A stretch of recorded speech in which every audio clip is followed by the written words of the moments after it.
솔직히 당신은 모든 방법을 다 시도해봤을 거예요. 칼로리도 꼼꼼히 세어봤고 억지로 헬스장도 가봤죠. 그런데도 뱃살은 여전히 그대로네요. 아무렇지도 않게 말이죠. 마치 평생 당신 배에 살겠다고 계약이라도 한 것처럼요. 만약 진짜 이유가 당신의 의지력 부족이나 유전 때문이 아니라면요. 훨씬 더 깊은 당신의 생물학에 각인된 무언가라면요. 당신의 몸은 적이 아니에요. 사실은 놀라운 생존자죠. 문제는 바로 그거예요. 몸의 운영체제는 아직도 석기시대 버전으로 작동하고 있다는 거죠. 몸은 식료품점이 5분 거리에 있다는 사실을 몰라요. 몸 입장에서는 내일이라도 기근이 닥칠 수 있다고 생각하거든요. 빼기 힘든 그 고집스러운 뱃살을 몸은 생존을 위한 비축분으로 여깁니다. 몸이 그걸 붙잡고 있는 건 괴롭히려는 게 아니라 당신을 지키려고요. 그리고 당신이 갑자기 식사량을 확 줄이기로 결심하면 뇌는 잘했다거나 이제 청바지가 맞겠다고 생각하지 않아요. 오히려 완전 비상경보를 울립니다. 기근이 온다, 모든 걸 잠가라, 이런 식이죠. 그렐린 등 공복 호르몬이 치솟습니다. 신진대사는 극도로 느려지고 몸은 요새처럼 변해버려요. 팔에 살은 빠질 수도 있고 다리나 얼굴도 마찬가지예요. 하지만 배는 1인치도 움직이려 하지 않죠. 의지력 문제가 아니라 생물학적 문제입니다. 핵심은 뱃살 빼는 법이 아니라 왜 몸이 지방을 안 비우는지입니다. 그리고 그 이유를 이해하게 되면 모든 것이 달라집니다. 흔한 피트니스 신화부터 시작하죠. 윗몸 일으키기로 뱃살을 뺀다는 말은 업계의 최대의 거짓말입니다. 바로 부위별 감량이라는 오해입니다. 특정 부위에 지방을 태운다는 것. 그 근육을 집중적으로 운동하면 논리적으로 맞는 말처럼 들리지만 생물학적으로는 전혀 그렇지 않습니다. 운동을 할 때 우리 몸은 어디에서 에너지를 끌어올지 스스로 결정해요. 그리고 절대 우리의 바람을 고려하지 않죠. 2011년에 스트렝스 앤 컨디셔닝 리서치 저널에 실린 한 연구가 이 사실을 명확하게 증명했습니다. 참가자들은 몇 주 동안 복부 운동을 했어요. 허리둘레가 줄어들기를 기대하면서 말이죠. 결과는 복근은 더 강해졌지만 뱃살 감소는 전혀 없었습니다. 지방 감량은 전신적으로 일어나는 과정입니다. 전체 에너지 균형으로 결정되며 호르몬에 좌우될 뿐 특정 부위 운동으론 안 돼요. 오래도록 복근에만 집중하는 운동들. 10분 만에 배를 평평하게 만들어준다는 기구들, 입소문을 탄 뱃살 빼기 루틴들까지 이건 다 핵심을 놓치고 있죠. 뱃살 공략만이 아닌 전신 대사를 깨우는 게 핵심이죠. 그런데 왜 우리 몸은 유독 그 부위의 지방을 저장할까요? 뱃살을 몸의 비상용 예비 에너지 저장고라고 생각해보세요. 주요 장기 근처에 전략적으로 위치합니다. 에너지 부족 시 빠르게 사용하게 진화한 결과죠. 진화적으론 멋진 설계였죠. 하지만 현대 사회에서는 음식은 넘치며 스트레스는 일상입니다. 이런 환경에 그 메커니즘은 독이 됩니다. 몸은 기근과 상사 스트레스, 수면 부족, 결식의 차이를 모릅니다. 커피 한 잔도 뇌에는 위협이 될 수 있습니다. 만약의 상황을 위해 뱃살을 붙잡고 있죠. 몸이 스트레스 신호를 더 많이 받을수록 신체 감정 불문하고 몸이 메시지를 더 강하게 받습니다. 이 에너지를 내보내지 마라. 우리에겐 필요할 수도 있다고 말이죠. 그래서 식단을 잘 지키고 운동을 꾸준히 하는 사람들도 여전히 복부 지방 때문에 고민할 수 있는 겁니다. 그건 게으름도 나쁜 유전자 탓도 아니에요. 단지 몸이 안전함을 못 느껴 저장된 에너지를 안 내보내는 겁니다. 비밀은 몸과 싸우는 게 아니라 진정시키는 거죠. 주범은 몸을 계속 불안하게 만드는 것. 들어봤지만 흔히 과소평가되는 호르몬, 코르티솔입니다. 코르티솔이 나쁜 건 아닙니다. 에너지와 각성에 꼭 필요하죠. 하지만 수치가 너무 오래 높으면 위험한 일이 벌어집니다. 몸이 지방을 저장하게 되죠. 특히 복부의 뱃살 세포가 그 원인인데요. 상대적으로 하체 지방보다 코르티솔 수용체가 많아 스트레스에 더 민감하게 반응하기 때문입니다. 정신적, 감정적 스트레스나 수면 부족으로 압박이 지속되면 코르티솔은 분비 중단 신호를 받지 못하게 됩니다. 그 결과 혈당이 계속 높게 유지되고 식욕은 통제할 수 없게 되며 지방세포는 영구 저장 모드에 잠긴 채로 남아있게 됩니다. 2014년에 예일대학교 연구에서 만성 스트레스를 받는 사람들이 내장 지방이 훨씬 더 많다는 사실이 밝혀졌습니다. 전체 체중이 더 많지 않아도 말이죠. 그 원인은 과식이 아니었습니다. 스트레스에 의한 호르몬 반응 때문입니다. 뱃살이 느는 게 먹는 것 때문이 아닐 수 있습니다. 감정 때문일 수도 있고요. 이제 어디서나 듣는 또 다른 오해를 깨볼까요? 많은 사람들이 느린 신진대사를 탓합니다. 사실은 기초 대사율의 차이는 비슷한 체형의 두 사람 사이에서도 실제로는 놀랄 만큼 작습니다. 진짜 차이는 몸이 에너지를 얼마나 효율적으로 사용하는지에 있습니다. 너무 오랫동안 너무 적게 먹으면 신진대사가 멈추는 게 아니라 오히려 더 똑똑하게 적응합니다. 더 경제적으로 변해서 생존을 위해 칼로리를 덜 태우게 되는 거죠. 따라서 극단적인 다이어트는 결국 역효과를 냅니다. 몸이 결핍을 느끼면 갑상선 호르몬 수치를 낮춰 칼로리 소모를 줄여 근육 조직을 분해합니다. 근육은 당신의 내부 엔진이죠. 근육을 잃으면 신진대사가 급격히 저하됩니다. 해결책은 몸을 굶기는 게 아니라 전략적으로 에너지를 공급하는 거죠. 충분한 단백질 섭취, 숙면, 근력 운동으로 몸을 단련하고 지구력 훈련까지 이 모두가 몸에 분명한 신호를 보냅니다. 우리는 위험하지 않으니 마음껏 에너지를 태워도 된다고요. 몸이 그 메시지를 받으면 지방 감량이 전쟁이 아닌 자연스러운 결과로 느껴집니다. 하루 중 지방이 가장 잘 타는 시간이 있습니다. 그때가 지방을 가장 잘 태우는 때예요. 하지만 대개 그 시간에 그냥 자거나 잠이 부족합니다. 수면은 대사 휴식기가 아니니까요. 오히려 이때가 신진대사의 황금기입니다. 몸은 호르몬을 재조정하며 인슐린 감수성이 개선되고 배고픔 조절 호르몬도 균형을 잡습니다.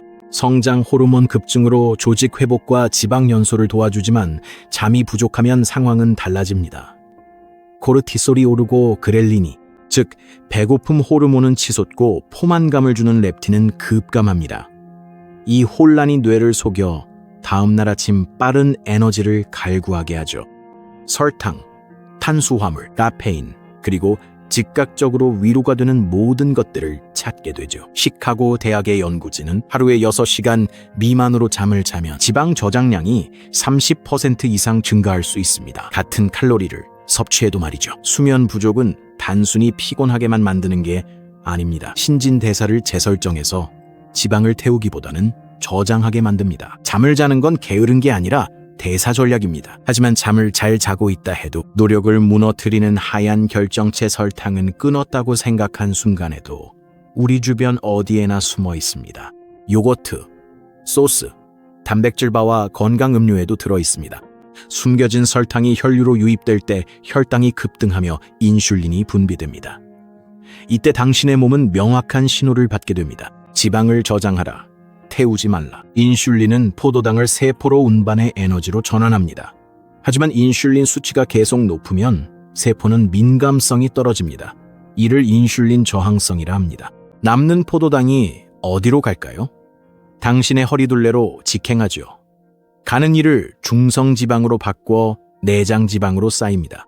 느릿한 과정입니다. 체중 증가가 눈에 띄기 훨씬 전부터 이미 시작되고 있습니다. 그래서 사람들이 종종 이렇게 말하죠. 나는 그렇게 많이 먹지도 않는데 계속 뱃살이 늘어난다고요. 칼로리보다 인슐린 호르몬 관리 문제입니다.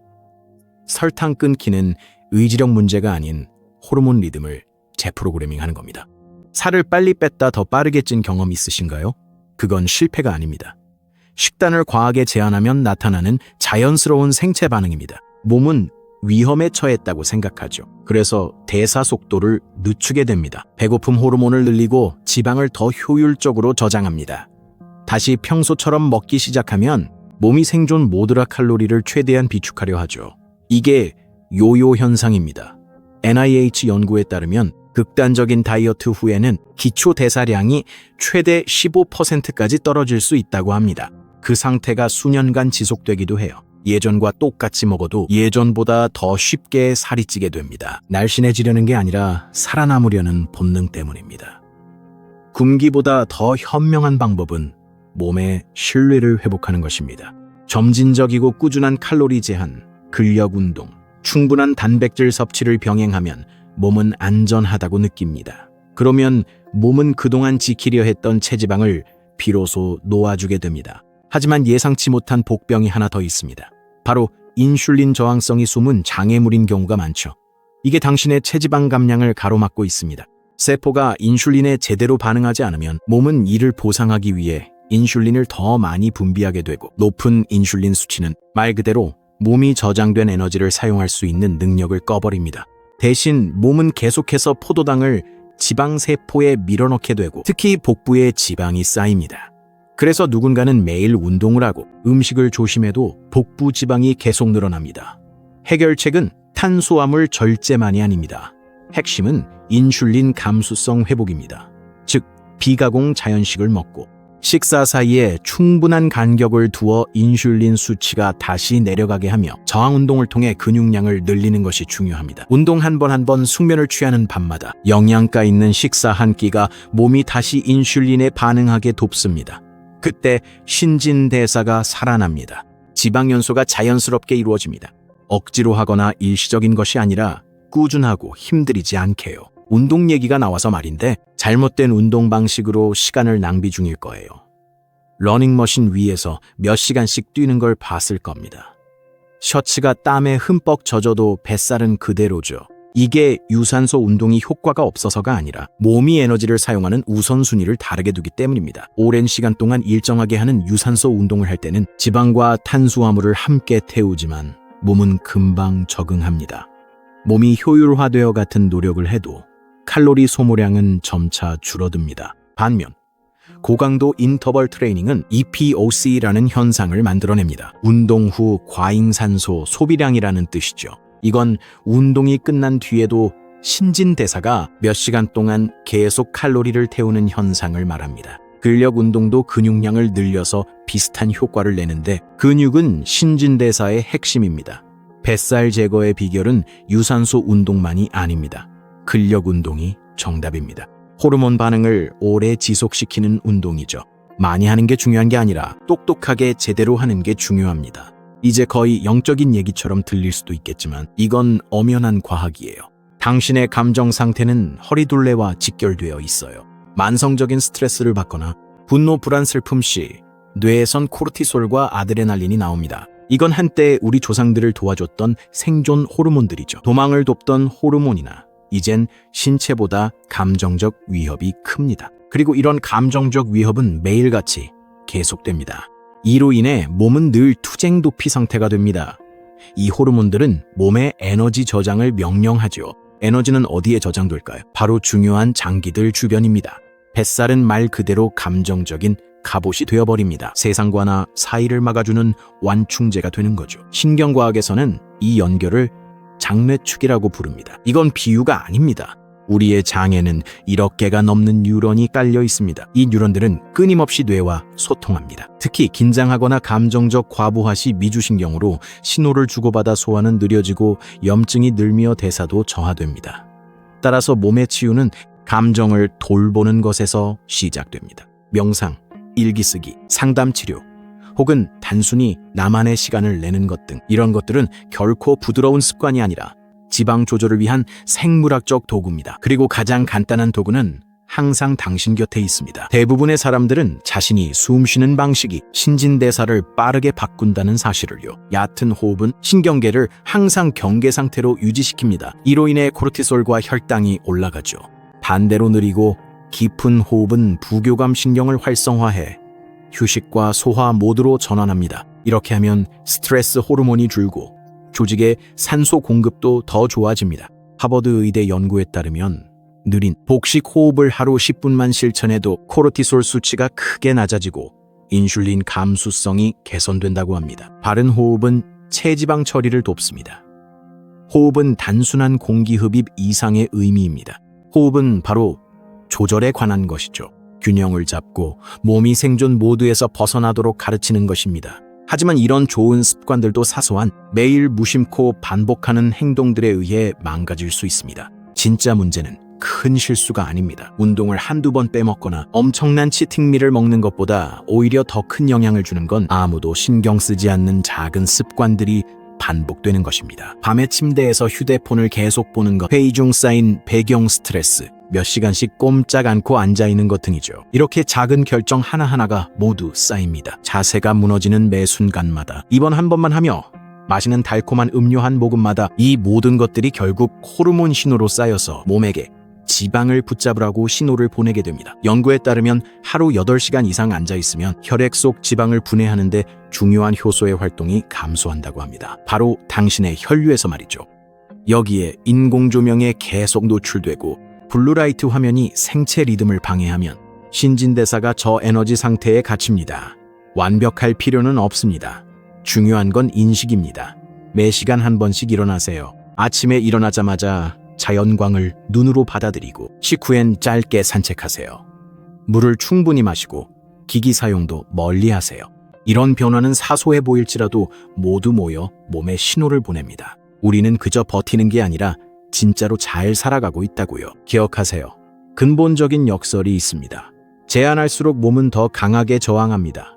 진짜 지방 감량은 굶거나 벌주는 게 아니라 균형이 핵심입니다. 영양가 있는 음식을 먹 기쁘게 몸을 움직이고 진심으로 휴식할 때 말이죠. 당신의 신진대사는 자연스럽게 다시 맞춰집니다. 호르몬이 안정되고 갈망도 사라집니다. 그리고 마침내 당신의 몸이 다시 당신을 신뢰하기 시작하죠. 과학에서는 이것을 항상성이라고 부릅니다. 몸이 항상 추구하는 내적 균형 상태죠. 감정적인 균형도 그만큼 중요합니다. 다이어트와 함께 따라오는 죄책감과 불안은 가끔의 방종보다 더 큰 해를 끼치기도 합니다. 연구에 따르면 죄책감 없이 식사를 즐기는 사람들이 음식을 더 잘 소화하고 코르티솔 수치도 더 낮게 유지한다고 합니다. 비밀은 적게 먹는 데 있는 게 아닙니다. 더 충만한 삶이죠.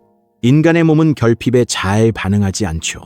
몸은 안전, 일관성, 진정한 영양에 반응합니다.